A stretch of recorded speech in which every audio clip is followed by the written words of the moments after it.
এই বছরে কলকাতার পুজোর ভ্লগগুলো তো পোস্ট করাই হয়নি। অ্যাকচুয়ালি কলকাতায় যে এবার আমি গেছিলাম পুজোয়, প্রায় ২ বছর পরে গেছিলাম। আমি কিন্তু কোনো ভ্লগ করিনি সেইভাবে। অনেক কন্টেন্ট ক্রিয়েট করেছিলাম ইনস্টাগ্রামের জন্য। কেন? Because I really wanted to enjoy my time there. I only had 2 weeks এবং আমি পুরোপুরিভাবে অনেক দিন পর বাড়ি ফিরছি, তো প্রায় ২.৫ বছর পর বাড়ি ফিরছি। তো আমি খুব আনন্দ সহকারে বাড়ির সময়টাকে উপভোগ করতে চেয়েছিলাম। যাই হোক, ইনস্টাগ্রামে অনেক কন্টেন্ট ক্রিয়েট করেছিলাম, তো তার থেকে কিছু কিছু নিয়ে আমি ছোট্ট একটা ভ্লগ আপনাদের সাথে শেয়ার করছি। তো আমরা এয়ার ইন্ডিয়াতে ইকোনমি ক্লাসে করে গেছিলাম। এই যে এই জিনিসটা আমরা টেমু থেকে কিনেছি, এটাকে আমরা মুখে করে ফুলিয়ে লেগ রেস্ট হিসেবে ইউজ করি। আর আমরা ইউজুয়ালি সামনের সিটটা নিই, যেটাকে প্রিমিয়াম ইকোনমি বলে। আমাদের প্রায় 14 ঘন্টা ফ্লাইট ছিল, তো ঘুমিয়ে এরকম করেই মোটামুটি আমরা পৌঁছে গেছি দিল্লি। কতদিন পর দিল্লি গেছি বুঝলেন। আমাদের নিজেদের দেশের ব্যাপারই আলাদা। ওই যে দূরে লেখা আছে ইন্ডিয়ান পাসপোর্ট হোল্ডার, ওটা দেখেও মজা লাগে।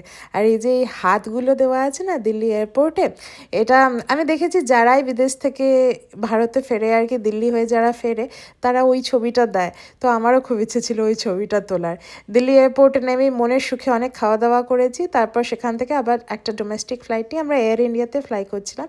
ডোমেস্টিক ফ্লাইট নিয়ে কলকাতা আমরা গেছিলাম অ্যাকচুয়ালি পুজোর সময়। তো চারদিকে দুর্গা ঠাকুরের অনেক রকমের মূর্তি, এবং নিচে দাঁড়িয়েছিল আমার শ্বশুর শাশুড়ি, আমাদেরকে নিতে এসেছিলো বাড়ি নিয়ে যাওয়ার জন্য। তো ওই যে আমাদের পেছনে আমি বসে আছি, আর দেখুন কত কত ব্যাগ। আমরা প্রচুর জিনিসপত্র নিয়ে এসেছিলাম আর কি, বহুদিন পরে আসছে তো। আর পৌঁছে গেছি এখন দমদমে। রাস্তা না জল সেটা মানে ক্যানেলের ওপর দিয়ে হাঁটছে, খালের ওপর দিয়ে যাচ্ছে, এটা বোঝা যাবে না। যাই হোক, তো আমার শ্বশুরমশাই উনি গাড়ি নিয়ে এসেছিলেন, উনি আমাদেরকে ড্রাইভ করে বাড়ি নিয়ে গেলেন। আর আমি বহুদিন পরে এসেছি। I was very very very tired, কিন্তু সত্যি কথা বলতে কি, গোড়াবাজারে নেমে চারদিকের এই বিশাল আওয়াজপত্র এত কিছুর মানে আমার এমন সেন্সারি ওভারলোড হলো আর কি, ওতেই আমার ভালো করে ঘুমটা কেটে গেল। আমি ভাবলাম না থাক, জেগে এসছি যখন কম ঘুমোবো, কিন্তু ভালো করে টাইমটা এনজয় করব। প্রথমেই আমরা যাচ্ছি বড় মাসির বাড়ি।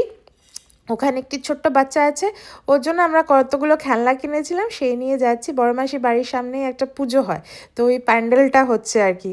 এটা হচ্ছে ভুলে যাচ্ছি জায়গাটা, কালিন্দী। আর এই যে আমার শাশুড়ি তালের বড়া বানিয়েছিল আমার জন্য, ওটা আমাকে দিয়ে গেল। কালকে আবার আসছি নতুন ব্লগ।